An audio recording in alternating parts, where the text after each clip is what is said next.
Peace be with you. Assalamu alaikum. Walaikum assalam. Michael Cicerno, De Cero. So as I was opening up at the end, I forgot to mention I mentioned from Sicily. Sicily. You were born in No, America. Born in America. America. But my family's Sicilian. Okay. Did you know Marco Corleone? No, never. You know what I'm talking about from The Godfather? Yes. Yeah. Now that's right away a big misconception, because as soon as you say, people confuse the two. It's Sicilian or Italian. Right away, people are like, okay, these are the mafia. Yeah. How far is that from the truth?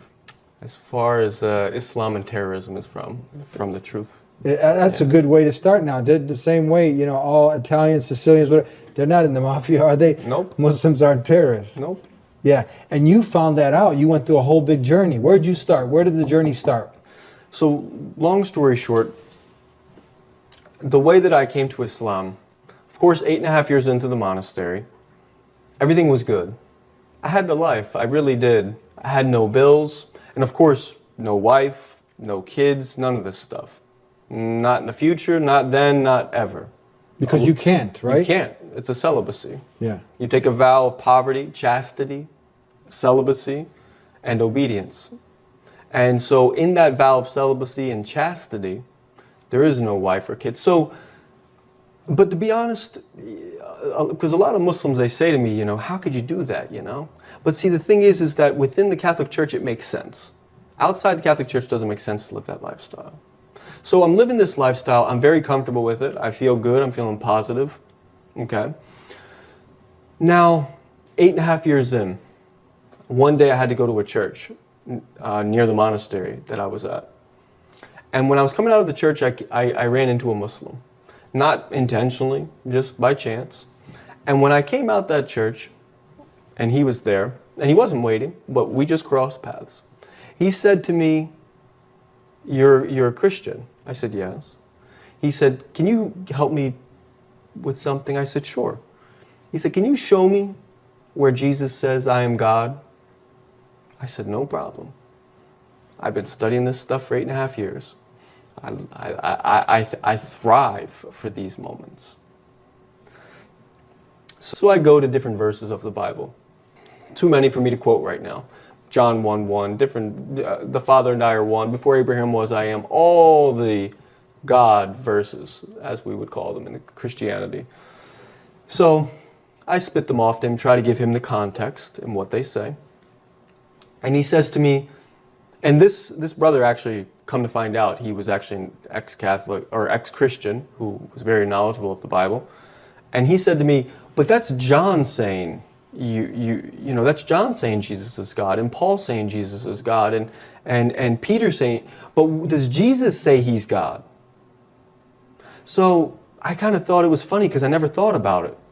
You know, when I accepted the Catholic Church and the Christian belief when I was 17, it was because I was desperate for something and they told me this is who God was. I didn't think about it. I didn't even want to think about it. I just accepted it. But this was really, maybe it's stupid me, but in 8.5 years, it was the first time I really thought, does he actually say that? Does he actually claim this kind of divinity that I give to him? So that night I went home and I really was thinking about it. And as I went through the Bible, I was looking for different proofs. I really saw that there is no explicit statement where Jesus himself says in the words that we would say, I am God or worship me, but that everybody else says he's God and worship him. So I met with this brother again, and we started having a dialogue on a regular basis. He gave me a Quran, and we started to dialogue and discuss Christianity and Islam, Mary, Jesus, the saints, everything. Who God is, Trinity, one God, what is it? So we must have kept in contact for probably about 3 months, going back and forth. I read the Quran cover to cover a couple times. Now, what I learned about Islam when I was studying was 3 things. And this is important. 1, false God. 2, false prophet. 3, false book. Everything's false. So that's all I believed about it. About Islam? About Islam. That was it. Never anything good. Never anything good. But when I opened up the Quran and I started to read it, I started to see some clarity. I started to see who God really is. And that the Quran actually was a confirmation of the books before and a completion. It was a last testament. And so through that dialogue with this brother, I came to Islam, alhamdulillah, 2 years ago. Because his arguments against Christianity were stronger than my arguments for Christianity. And I even came to a point so much, and I have to give a lot of credit to Ahmad, Deedat, because of course the Syech who does a lot, of course deceased, but did a lot of dawah work, because when I learned that he was the main opponent of the Christian in dawah and trying to prove Jesus isn't God and the proof of Islam, I went online and started watching him. Not to become a Muslim, but to hear his arguments and to refute them on my own, to figure out how I could refute them. But what I did was, day after day, week after week, and I listened to him for quite some time, month after month of listening to him, his arguments really made more sense than my own arguments. And his influence and his speech really played a positive role in me developing into a Muslim. And so through Ahmad, Deedat, and through this brother who really opened my eyes, alhamdulillah, to the truth.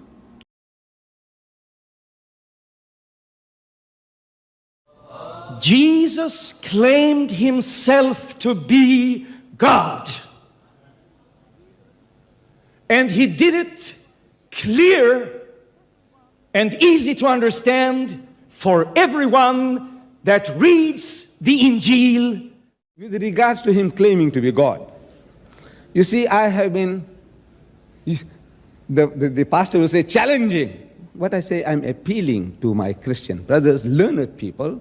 In my meetings all over the world, when I have a chance, I said, brothers, sisters, I would like you to do me a favor. If Jesus is God, I would like you to show me one verse, only one statement, anywhere in your Bible, any version of the Bible where Jesus says, I am God, or where he says, worship me. And by God, even tonight,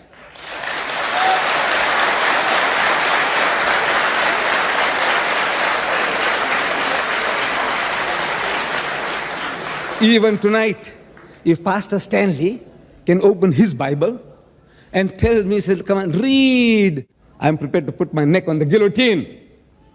Chop it off as you like, but produce the authority of Jesus. That Jesus said, I am God. Jesus said, worship me. But you know what? You watch the 10 minutes, the last 10 minutes, you watch. I said simple English. I'm talking simple, basic English. I wanted the words of Jesus, where Jesus says, I hope you all understand this English I'm talking, where Jesus says, I am God, where Jesus says, worship me. I hope you will bear this in mind in the next 10 minutes that the pastor has, where that he'll be able to quote, show me a verse where Jesus is saying, I'm God, or where he says, worship me. And you'll never find it, because my neck is on the guillotine.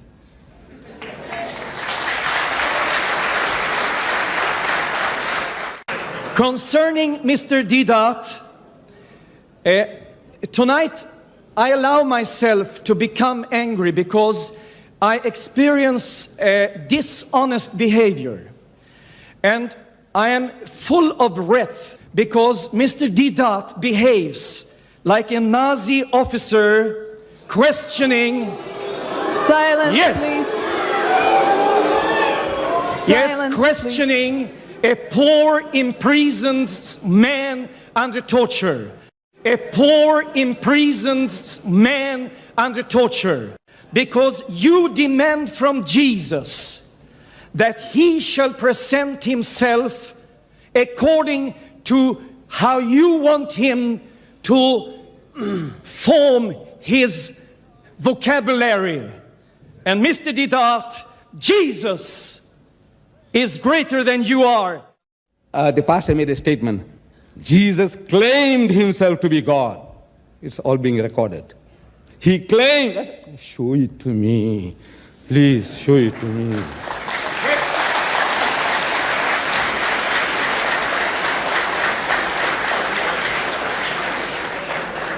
You show it to me. Jesus says, I'm God. Where he says, worship me, I'm prepared to get baptized tonight.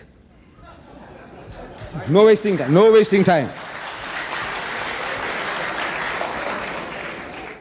I must thank the Almighty. I say, Alhamdulillah, praise be to Allah for saving my neck. The pastor, he had 10 minutes and the Bible in his hand. He couldn't give what I was asking. I said, one phrase, one sentence in the Bible where Jesus says, I am God, or where he says, worship me. Thank God, he failed. And I knew that, therefore I took a chance. Otherwise I would never have taken such a chance.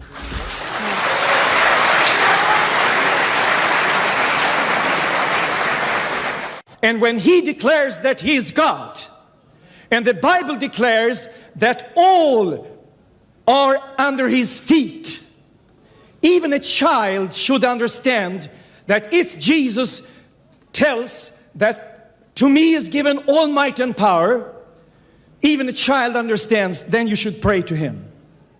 What does he say? Jesus says, my Father is greater than I. I'm quoting him. My Father is greater than I. He says again, my Father is greater than all. He says again, I can of my own self do nothing. I'm quoting, sir. What you have been quoting was Hebrews and so on and so on. I said, what? Philippians and who else? I said, who is this? Philippians, Galatians, Corinthians, Thessalonians. Who is that? Who is it? Jesus? No, it's Paul, Paul, Paul, Paul. I want to know what my master Jesus says. I love him, I respect him, I revere him. I want to follow him. But I want to know what he said. Give me his words. Not what somebody else, what he thinks, or what it ought to have meant, or what it was implied. Religion, salvation, of my salvation does not depend upon people's interpretations, yours or mine, or anybody's. I want to know, what did the master say? He said, the words ye hear are not mine, but the Father that sent me, he hath given me a commandment, what I should say and what I should speak. Even as the Father had said unto me, so I speak. So what he spoke was the truth. Jesus, what he said is the truth. Maybe you understand things differently, but I'm prepared to abide by that. I'm prepared to put my neck on the guillotine. I believe today exactly what Jesus himself taught. Alhamdulillah. That's exactly what I believe. Because the Jesus that I knew before was the Jesus that the church taught me. But when I went and looked at the Jesus himself, who he says he is, I found that was the Muslim Jesus. The Muslim Jesus. The Muslim Jesus. And that Muslim Jesus spoke of a prophet coming after him, who of course is Muhammad. Peace and blessings be upon him. And he said, when they asked him, what's the greatest commandment? He said, Hear, O Israel, the Lord thy God is one God, worship him. That's it. That's it. Worship the The Creator. same message as Muhammad, the same message as all the prophets, the same message as Moses.